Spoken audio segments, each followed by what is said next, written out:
What do we do? You take the derivative. Okay, so I wouldn't do derivatives first. What? Well, what kind of information do we have to find? Asymptote. The intercept. X, Y intercept. Yeah, x, y intercepts, you don't need to do calculus, right? This one, if it was at a 12 point, it would probably be similar if it's going to give you one. They're out of a lot of marks, so do the stuff that's easy to do first. So let's do y-intercept.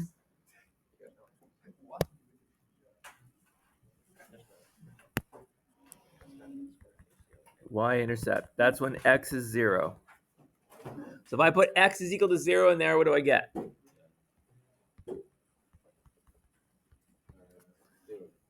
Not 0. It blows up, right? Yeah. So is there a y-intercept? Yeah, but yeah, no y-intercept. Nope. Okay, x-intercept. That's when y is 0. Hang on, if it blows up, then there's just straight up no asymptote. But if it's equal to 0, like if it's equal to 0, is there an asymptote at 0? I'm not sure if my question worked very well there. I think what you're asking is what Ali said. If it blows up, there's an asymptote. Because a vertical asymptote, which we'll do in a sec, is what makes the denominator 0. Okay. Yeah, then you get a number, and that's your y-intercept. Okay, x-intercept, all you have to do for the x-intercept is look at the numerator, right? Yeah. So because you make y is equal to 0, you end up with this. Whoops, not 0, x. That x in the denominator goes away, so you don't actually care about that. If you try to solve this, what do you get? You get that, and then you try to square root it. Can you do that? No. So there's no x either. If it spits out a number, that's the x-intercept. Okay, so you should still get marks for that because you're showing that there are no x or y-intercepts. Okay, vertical asymptote. What is it? What makes the denominator equal 0? In this case, it will be x is equal to 0. All right. Horizontal asymptote. That's where we look at the highest exponent and we take it out, so it's like 1 over x. Its limit as x approaches infinity. There you go. So the technical way is you multiply top and bottom by 1 over x to the highest power that is there, right? Yeah. So x to the highest power is x squared. So we're going to go 1 over x squared times the top and 1 over x squared times the denominator. Which then gives us 1 plus 2 over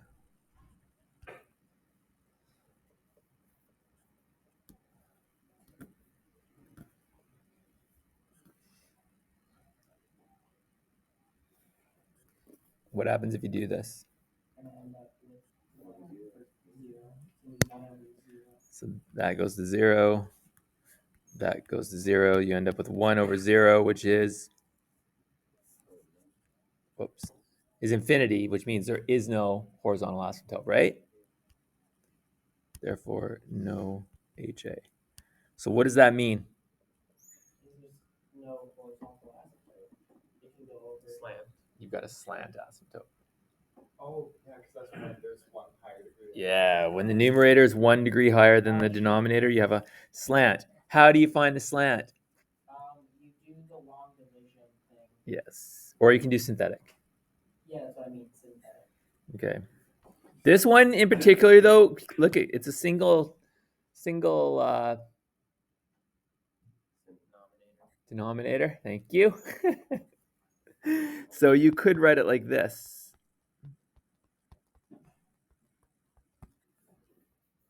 And that helps us out.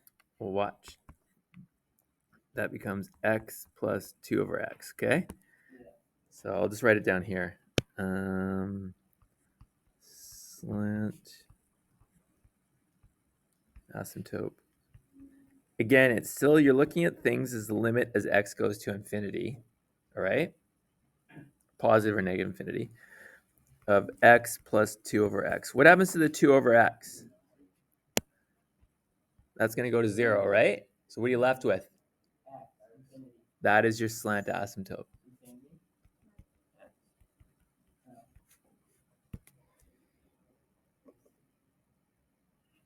Because as x gets bigger and bigger, this bit gets smaller and smaller, and the graph just approaches that x. Okay? So we have a slant asymptote of X. Y is equal to x. Okay. He didn't do a lot of slants, though, did he? He did, but they were numbers. He never put one on a test. Yeah. He did a quiz. That was But he gave it to you, right? Yeah, On the quiz? The one drawing had two asymptotes here and it was a parabola and two. Yeah. I think you just have to worry about vertical and horizontal. Okay? So that's the only difference on this one is it had a slant asymptote. Okay. All right. Now what do we do? That's all the non-calculus stuff, essentially. Now we take the derivative from y prime. Now we got to find what f prime or y prime or whatever. That to get our Okay. critical numbers. All right. Let's do first derivative. Now, I just gave you a massive hint. If you didn't do any of this stuff, what rule would you have to use? Quotient rule. But if you write it like this, The derivative you can just do each one individually, right? isn't the 2 over x still? No, because it's Oh, because you're making 2 We're doing- minus x to the minus 1. So I'm going to rewrite it as this, x plus 2 over x. And so y primed is going to be 1. So the 2 over x, rewrite it as x to the minus 1, correct? Yeah. Okay. So when I'm doing the derivative, what do I do with that exponent? Drop it down. So I get negative 2x to the negative 2. Yeah. So we have 1 minus 2 over x squared. That's a very nice. Okay, now what? Now we make y You set the derivative equal to 0 to find your critical numbers, correct? Yeah. So I'm just going to clean this up and make a common denominator here. Okay, is everybody okay with that? Yeah. So if I make that x squared over x squared like that, I'm going to get x squared minus 2 over x squared. That's my derivative. If I set it equal to 0,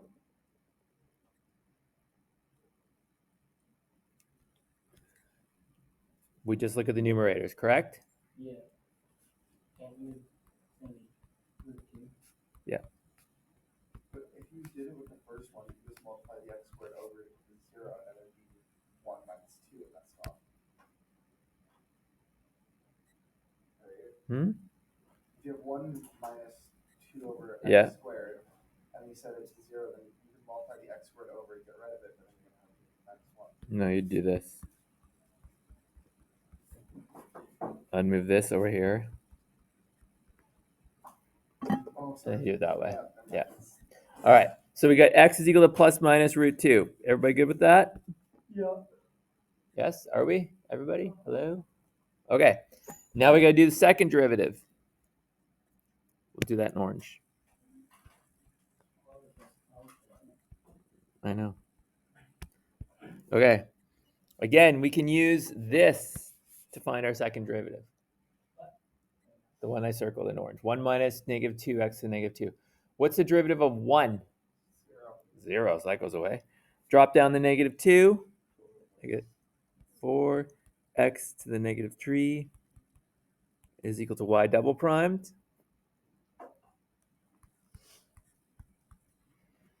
Which is 4 over x cubed is equal to y double primed. Don't you also set it to 0 possible points of inflection? Possible points of inflection. So you set it equal to 0.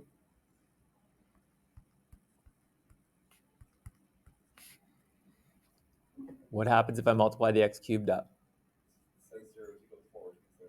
Which doesn't make any sense. So there are no PPOS. Say that again. Why did you feel If I multiply this up to solve it, Yeah.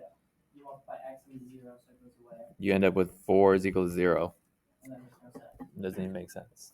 So No PPOI.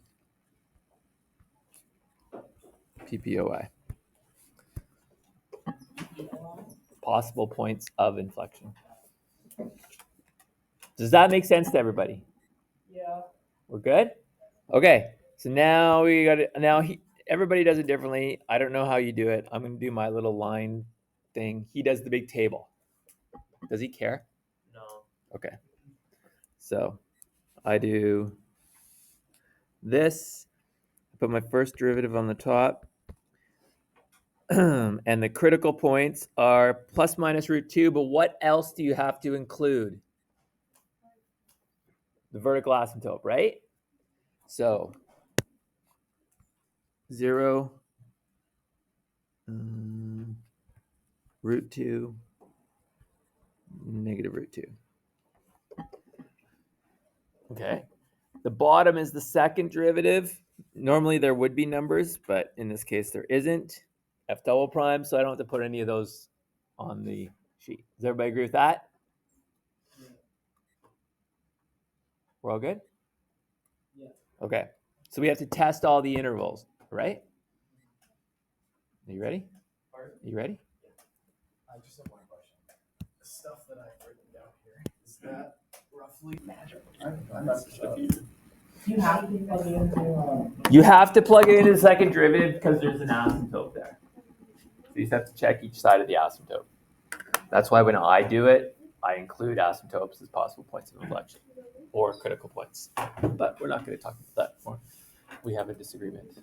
We can get Jay up on what a critical point is. Really? Yeah. Just a subtle disagreement.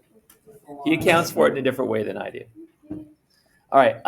Is that what people got? So the first derivative, you just test a number in all these intervals, right? It doesn't matter what number. Put it into the first derivative. So you get positive on this interval, so it's increasing, and then negative, decreasing. You have to test the asymptote. It's negative, so it's decreasing afterwards, and then positive. Same for second derivative. You get negative from negative infinity to 0, so it's concave down. And it's positive after that, so it's concave up. Are we good? Sorry? Is it what? No, it's okay. Okay, so when you for the second derivative, do you plug in like negative square root of 2? You can, or you could just do -1. Because the dividing line for the second derivative is 0. Because there's no possible points of inflection. These are critical numbers. So they have to do with the first derivative. So as long as you pick easy numbers, -1, +1. All right, do you want to try and sketch it? Yep. On your own? Yeah. All right, try to sketch it on your own. And then I'll do a sketch too.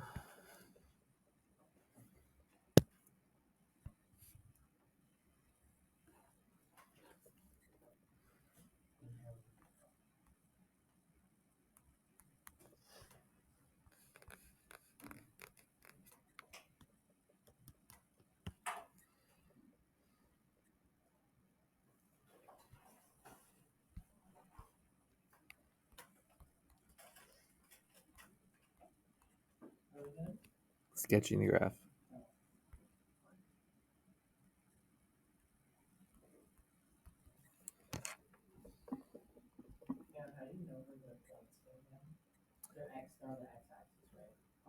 Which points? Root 2 and stuff? Yeah. You put that back into the equation, don't you? If you want the max and the min, yeah. Like, For like the y value, right? yeah. You put that in.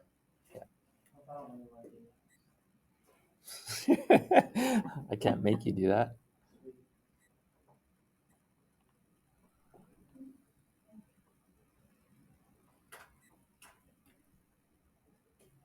Just kind of guesstimate it. You can. But then I need to find out maximum.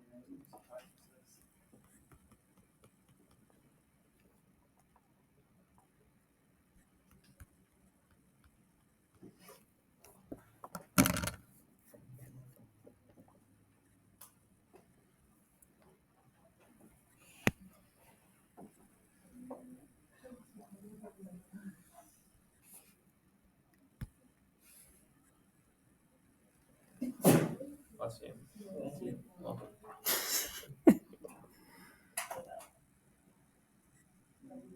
Yes, I know.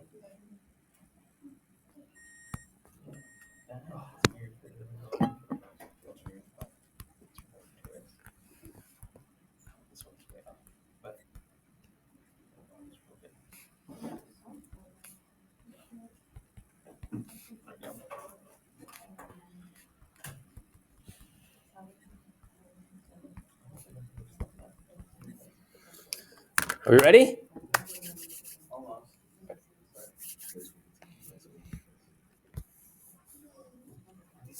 I don't think it'll give you a slant asymptote.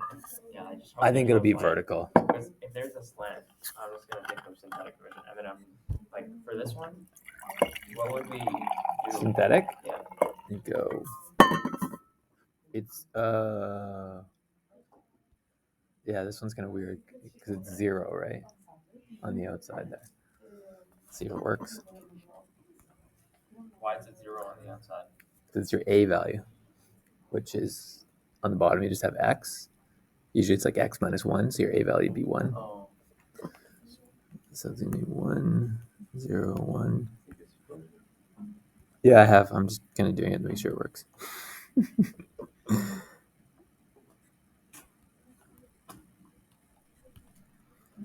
Yeah, it works.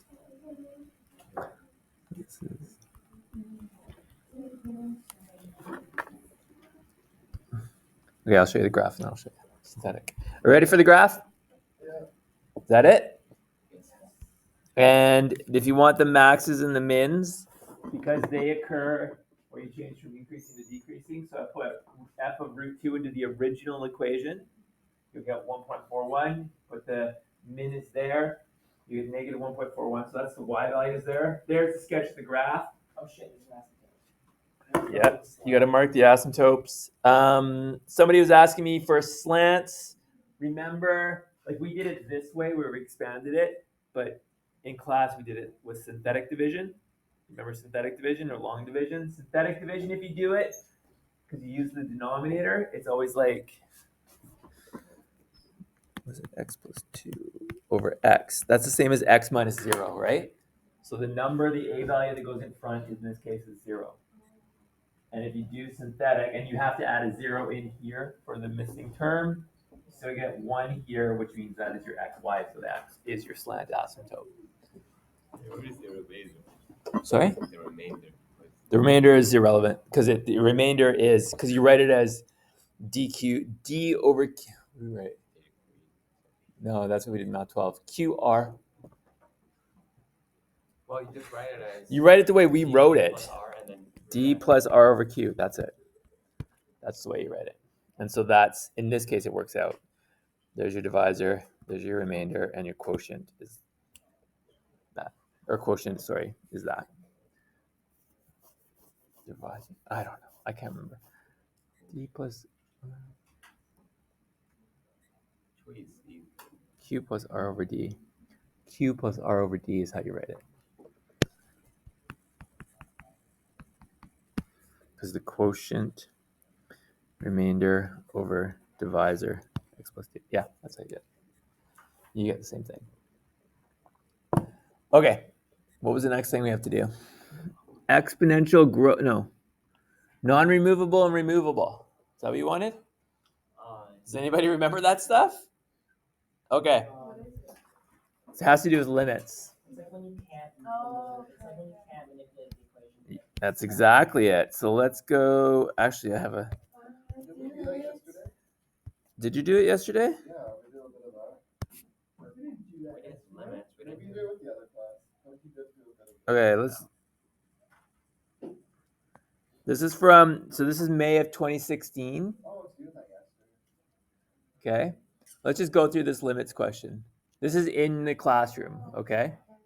So the limit as x goes to 2 from the positive side, 2 plus. What does that mean? From the right side. So that means I'm coming up this line right here. So what's the limit?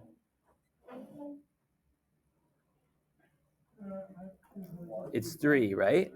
It's the number you're actually getting close to. Remember, one-sided limits, it doesn't matter what's happening on the other side. So this would just be 3. As x goes to 2, none, because if you come from this side, you go there. Come from this side, you go there. They don't match, so it does not exist. As x goes to negative 2.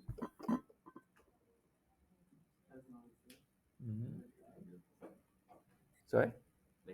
It's negative 1. As you go to negative 2, you're getting closer to negative 1. It doesn't matter, because the limit is the number you're approaching. Right? This is irrelevant, this thing here. Yeah, pretty much. As we go to negative 1, it's an asymptote, so nothing. Oh, we did one of these questions. What does this mean? Derivative. It means the derivative. This means, this is the limit definition of a derivative, right? This means f prime at 3. So what does the derivative mean?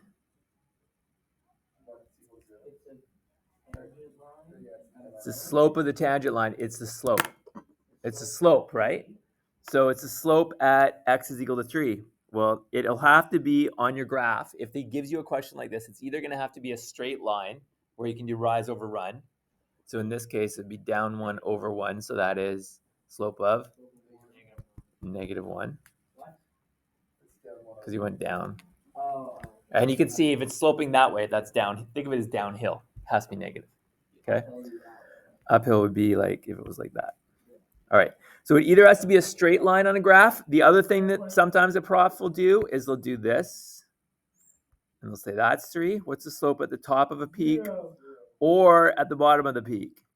0, right? So those are the kind that they will ask you. They can't ask you some other point on a curve because you'd actually have to draw a tangent line and that wouldn't make any sense. Yep. How did you determine that was f prime at 3?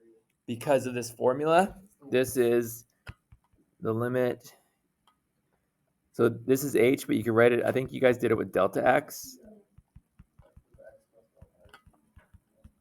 Oh, that sucks. That's the same formula, right? They just used h's. But it's the exact same formula. If you see this with a number, they just actually put a number in here. You know it's the derivative at that point. Okay. Find all the points. Value C that is not continuous. We don't care about that. Okay. Removable or non-removable? So what does removable mean? You can actually manipulate it to like a point where if you plug in x, it won't blow up. Yes. It means the limit exists. Fewer words. All right. So it means you can manipulate it to make the limit exist. So,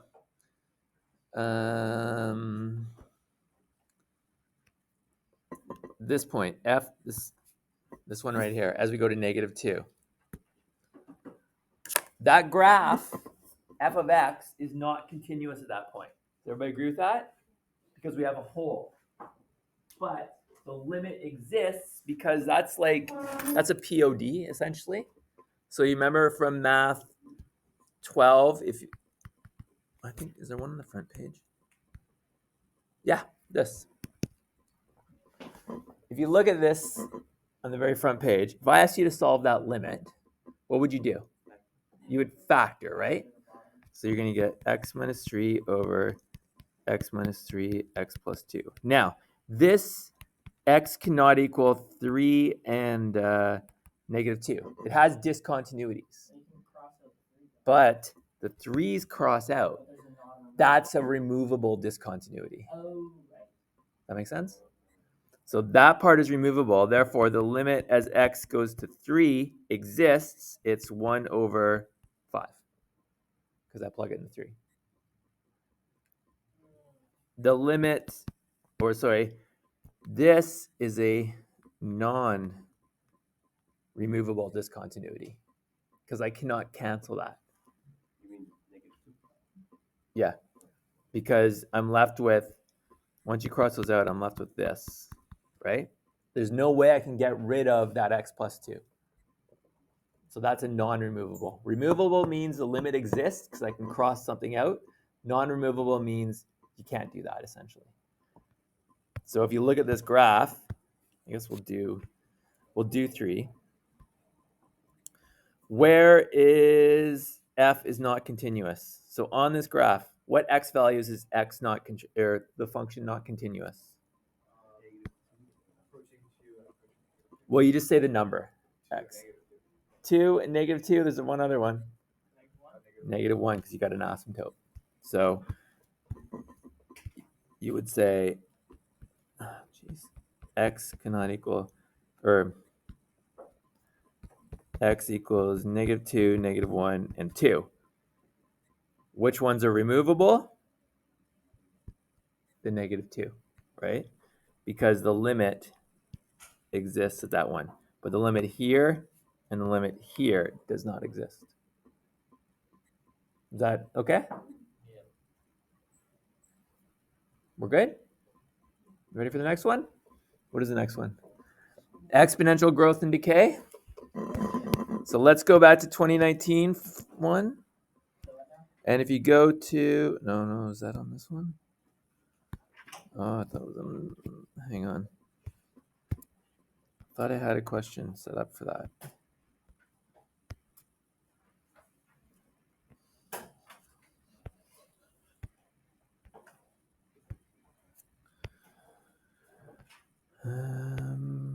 Maybe I don't.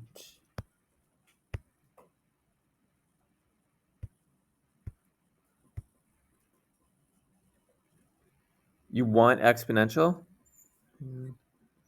That's not going to be exponential. That's a differential. It's the same thing. Do you want to do that one or do you want an exponential one? Who asked this? You asked this question, did you? You don't care? Yeah, it's the same. Well, it's the same idea, right? So they want the particular solution. That's essentially the part, right? So this is the 2016 exam. You have this in the classroom. Find the particular solution of the differential equation y is equal to x minus 1 dy over dx minus 1 is equal to 0 with the initial condition y of 0 is equal to 5. You do not need to express y explicitly in terms of x. Okay, what do we do? Okay, I'll let you write that down. 2016 is the last question. I only printed off 2016, but I have this one. So. Oh, the 13th page just says this. This space is left blank for rough word doodles. Yeah, that was the prof. That's kind of the way she rolled. Just draw something and you get extra point. No, Is this she was always- trying to be cool. Is this always been a thing? After this, like, from promotion here? For like 6 years. For the integration questions, if we how we get it saying, okay, equals this plus c or whatever, is it fine if the x's are in gross places? Like If the it's x's are what? like it's something over x, like is that fine? I don't think it's simple about it. We don't. Yeah, that's what I mean. We don't have to simplify it. Okay. Thank you. Thank you for translating that. That's how I asked the question, so I know exactly Yeah, we're back to this. Okay. What do we do? I honestly don't know. Oh, It's a differential equation. X's and Y's on different sides. You got to get all your x's and y's on one side, Are we right? doing differentials? Yeah. Differential equations, right? Boom. So get everything with an x on one side, everything with a y on the other side. So first of all, I'm going to move this 1 over.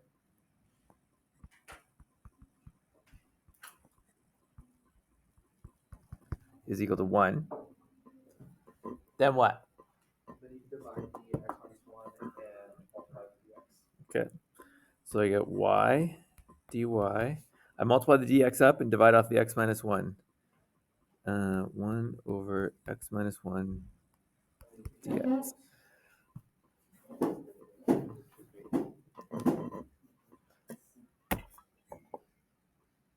Is everybody with me, like how I got to this point?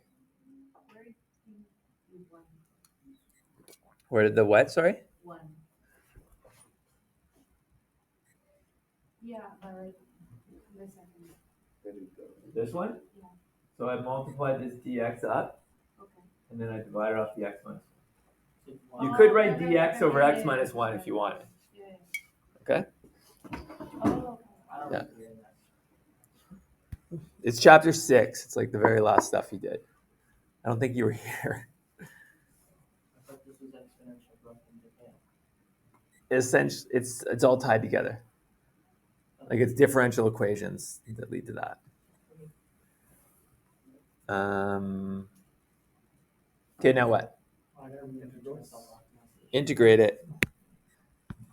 The bottom to be Okay, so let's just go one step at a time. What's the left side? y squared over 2. Is everybody good with that?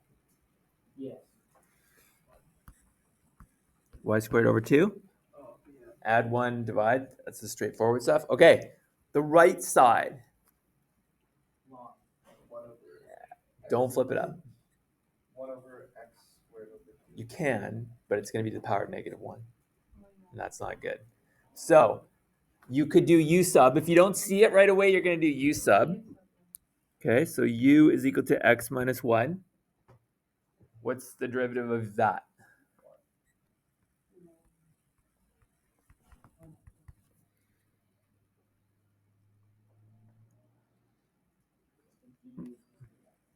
So du is equal to dx. So that integral becomes 1 over u du.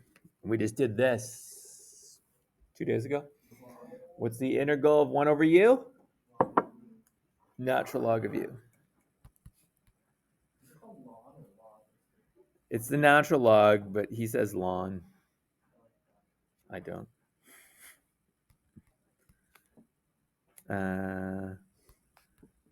Okay, what do you have to remember? Plus C. Always put on the right side. And then what's u again? X minus 1. Why is this?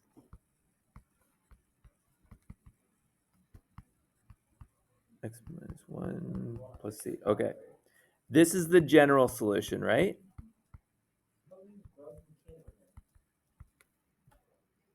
The growth and decay is the same thing. I'll show you a question from an old test that has one of those.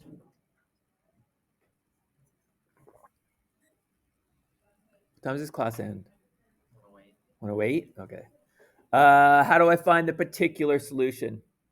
Which means find C. How do I find that? We have a point of when x is equal to 0, it's y is equal to 5. Yeah. So when x is 0, y is 5. So you plug in 0 and 5. Should we? Oh no, you can have 0 over here. Would we want to multiply to like isolate y first and then plug it in? It doesn't matter. What do you want to do? Well, you can have the 0 over 2, right? That's equal to 0. That won't blow up. Or... It won't blow up because if you so let's plug in x is equal to 0 and y is equal to 2. Is that it? No, 5.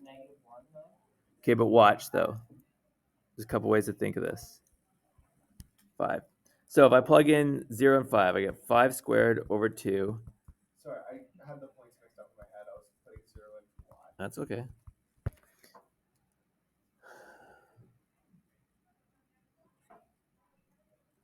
What's 0 minus 1? -1. Yes. What's the log of 1? 0. All right, if you punch it in your calculator, any base, you're going to get 0.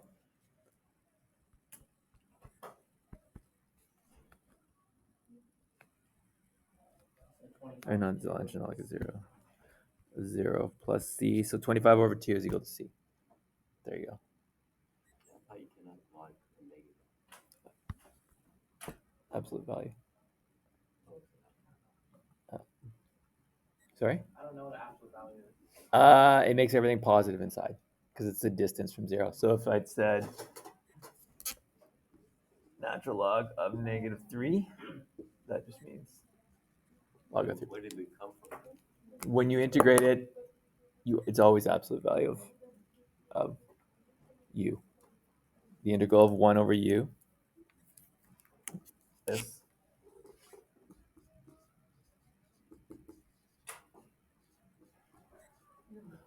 It's in the formula. Okay. All right. Are we okay with that? Going once, going twice? Oh, I want to show you an exponential one. If you go to, I feel like we should do 16. It feels like one of the ones that might be interesting to look at. hang on.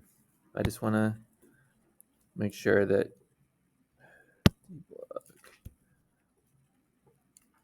Oh wait, no, never mind.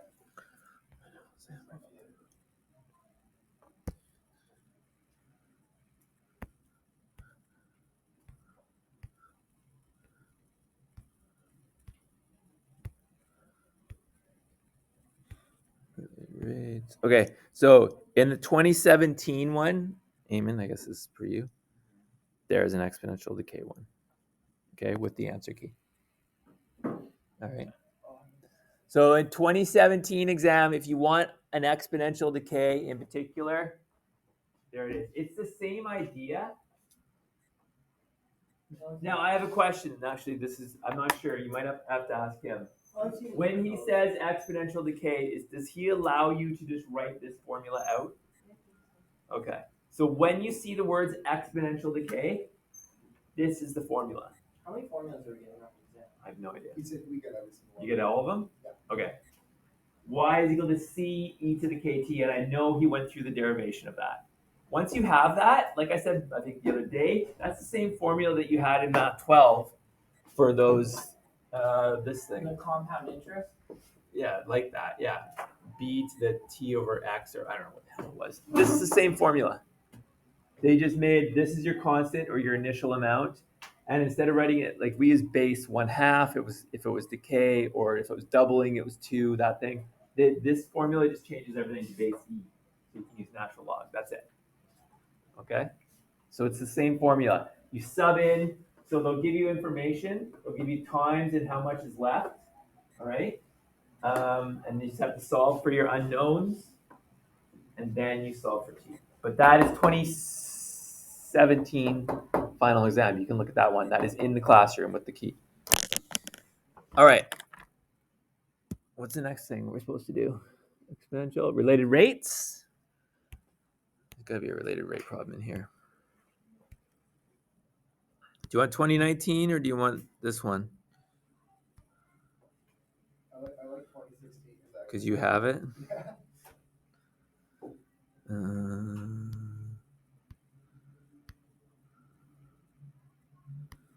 Oh, that's it right there. Isn't this it? Spill a glass of red wine on her mom's favorite beige carpet. The spill is circular and expanding. In fact, when the radius is 3 centimeters, it is growing at a rate of 0.25 centimeters per second. At what rate is the area of the spill expanding at that point? Okay. What do we do for related rate problems? Write the formula. Write the formulas. Okay? And especially if it's one like this, it's a circle. What's the formula for the area of a circle? C minus C. What? Plus C minus C? Just do little bits at a time. Okay. Let's decipher some of this information here. What do we do? What do we do with this formula? Derivative. With respect to? Miles says time. Because it's a rate problem, right? Rate is equal to time. So you're deriving it with respect to time. So, derivative A with respect to time. Pi is a constant. And then the derivative of r squared with respect to time. So what do I do? 2r times the inside derivative, which is dr dt, or r primed if you want, right? Does he let you do a primed is equal to pi? Why did you erase it? Yes, he does let us do that. 2r primed? I think that's actually how he wrote it. Is that how he does it? Yeah. They're the same thing. They're the exact same thing. It doesn't matter. Okay? You just have to remember that you have to use implicit because you're deriving with respect to time. That's the key. All right. What information do we have? We know the radius. We know it is growing at a rate of 0.25 centimeters per second. So what does that 0.25 represent per second? Rate of, yeah, that's dr over dt. Or r primed. So plug everything in and solve for a primed.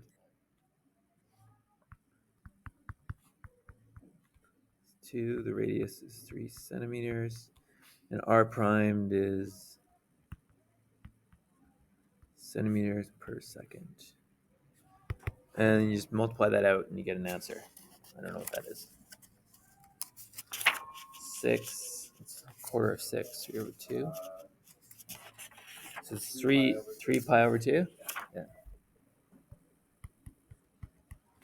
Centimeters squared per second. That's it. There are more in the classroom. If you go to chapter 3, there are rate problem examples, and there's all the sheets that I gave you before. Okay, if you need more complex examples. All right, that's rates. What's the next one? Optimization. All right, optimization. This is gonna be big. 08 we end. So we got like 15 minutes to do an optimization problem. Okay. You want to do the track one in here? You want to do this one? Not really. Does anybody want to do an optimization problem? No one wants to. But you're gonna have to probably do one on the test. So, okay, here we go.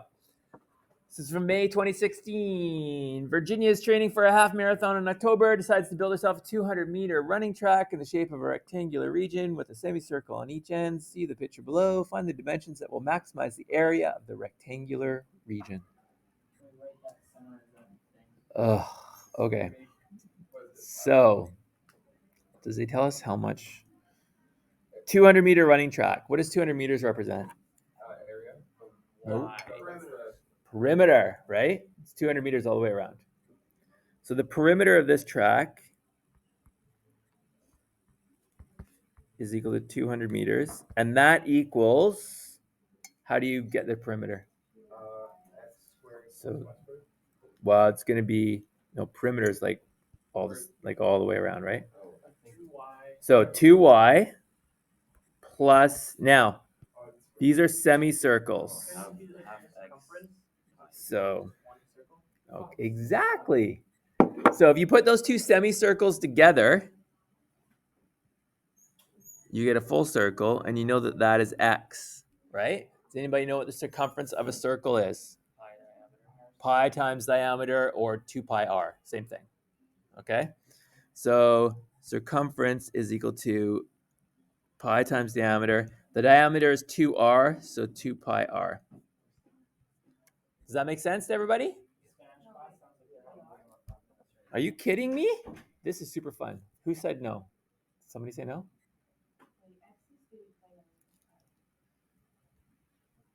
Yeah, this is the diameter. Oh yeah, I should write that as x over. It's 1/2 x there. Pi x. Sorry, everybody.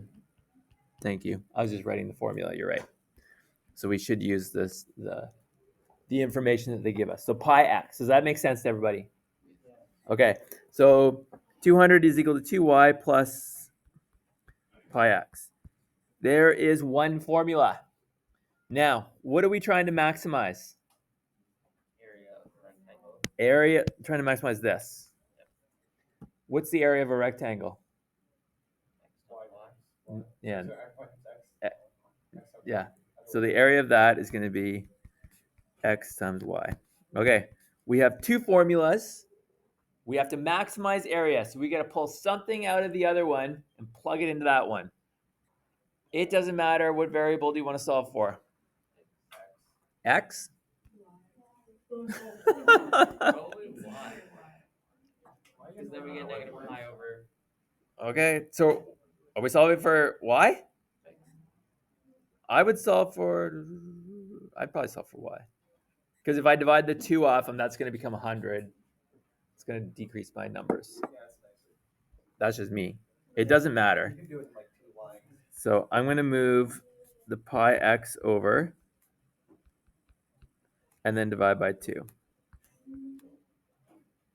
So I'm going to get 100 minus pi over 2x is equal to y. Is that good? Okay, where does it go? Boom. Right there, right? Because we want one variable. So I get area is equal to x times.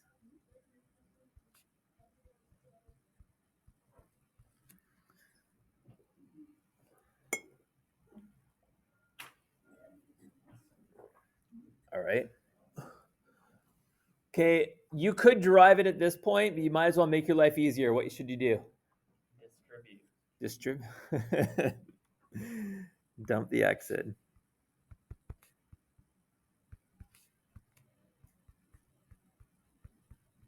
Okay. There's our formula to derive. We've got area written in terms of one variable, which is what we want, and now we derive that formula. Because we have to find the max or the min if they're asking us for the min. But we have to derive the thing that we want to maximize or minimize. Okay. Derive it, please. Because I said please. Yeah, you can see an expert.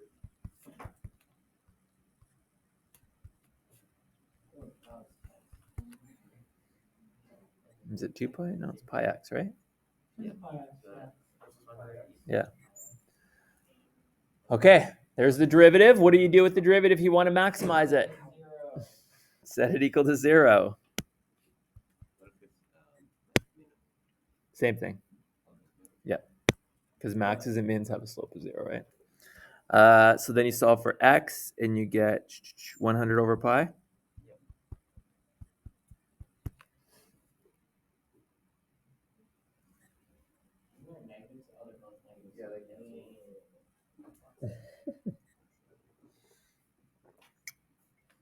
Is that right? Yeah.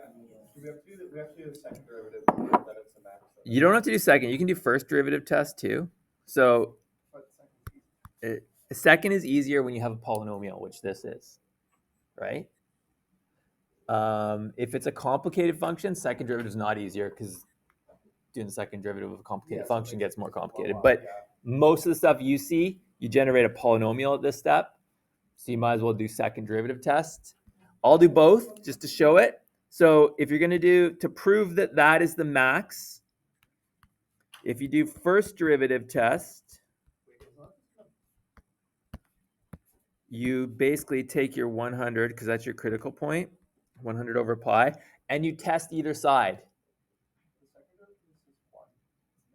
It's going to be, yeah. So how does that work? Then we set the second derivative to 0. We set 0 is equal to 1. No, hang on. I'll show you this.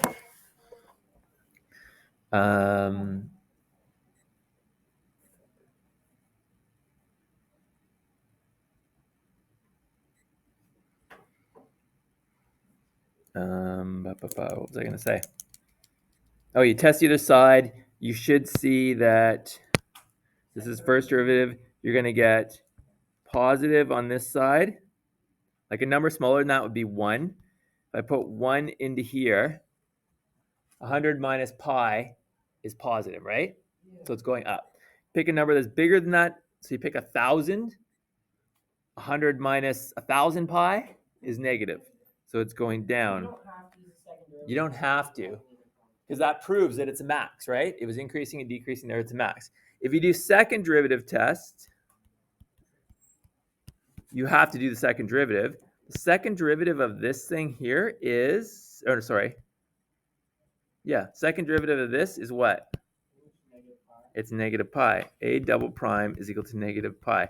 What does a second derivative that is negative mean? It's concave down, right? So that means at our critical point of 100 over pi, we are concave down, which means you are a max. Okay? Therefore, max. Does that make sense? No, just kidding, yes. Are there any questions about that? What was the last thing? Linear approximation. Is that going to be on it? What even is linear approximation, first of all? It's using a tangent line. Oh, did we have to find the area too? No, No, this is max. Okay, just when x is 100 over pi, it's max area. and then to That's find it. the area, you just plug your x's in the y. Yeah, you plug it back. You solve for y using this one, and then you plug it into here to get the area. Okay. Wait, what do you mean solve for y? We already solved for it. You solved it for X in it. Oh. Never mind. Okay. Now I see it. Never mind, I see it. All right. Okay. Linear approximation. All right. Do you want me to do an example of linear approximation? Do you really want me to do an example of linear approximation? Yes. Okay. I gotta think of an example. It's gonna be like square root thing, Oh, right? Remember, the idea of linear approximation is like if you have a function at this point, and I know that value, I can draw a tangent line at that point and use that tangent line to calculate values that are quote unquote close to it. Okay, let's just square root of 45. Square root of 45? All right. So f of x is equal to root x, and x is 45. I want to find, so find root 45. Okay, let's do it quickly. All right, so we're going to use a tangent line. If you want to find a tangent line, you need to know the slope, and you need to know the xy values around there. Okay? So what, if I'm asking for the square root of 45, what's the closest square root that you know exactly? 49. Does that make sense? Okay. So we're going to use the tangent line. So what we're going to do here is, if I did it visually, I'll show you visually. We're going to say, here's our square root graph. We want to find root 45. I'm going to use square root 49 tangent line to find that. That's a really bad tangent line I drew right there, okay? But that's what we're going to do. So my function is root x, so I have to find f prime. That's x to the power of a half. So I'm going to drop down the exponent like that. So I get 1 over 2 root x.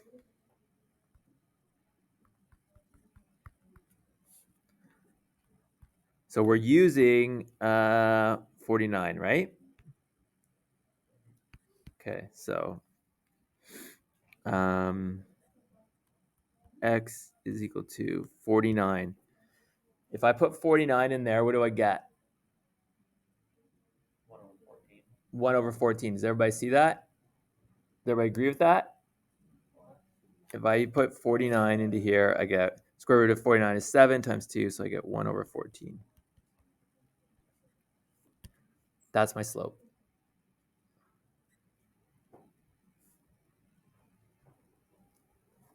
All right. Now, we have to find the equation of the tangent line. It is absolutely y is equal to mx plus b. Oh, I remember doing that. So, Yeah, it's nice and easy. The worst equation you had to memorize. the slope is 1 over 14. X is 49. How did you determine that was m through f prime? Is f prime is the tangent line, so you can determine the slope at that point? Yes. Okay. All right. So, and 7 is y, right? Because I'm using this. Okay. Yeah. Because our function, remember, Oh, because okay, never mind, our function is root x, and I'm using x is equal to 49, therefore y is equal to 7 Okay. plus b. So I get 7 minus 49 over 14. The irony here is we're going to use a calculator to calculate that. Because I don't want to do I don't know what it is.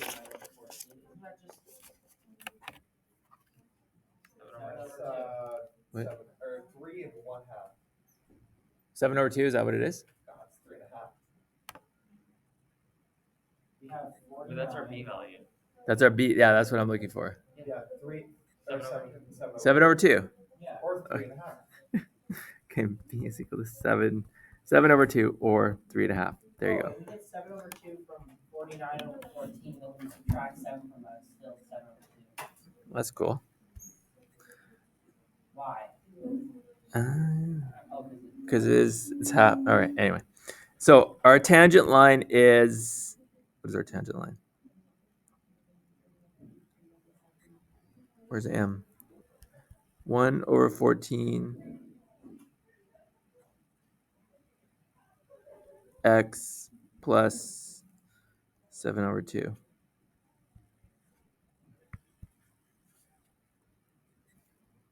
And this time x is equal to 45. Yeah. Oh. What's 45 divided by 14? 45 over 14. Plus 3.5. So I get 6.714. Pretty close. Okay? The actual number is, does anybody know?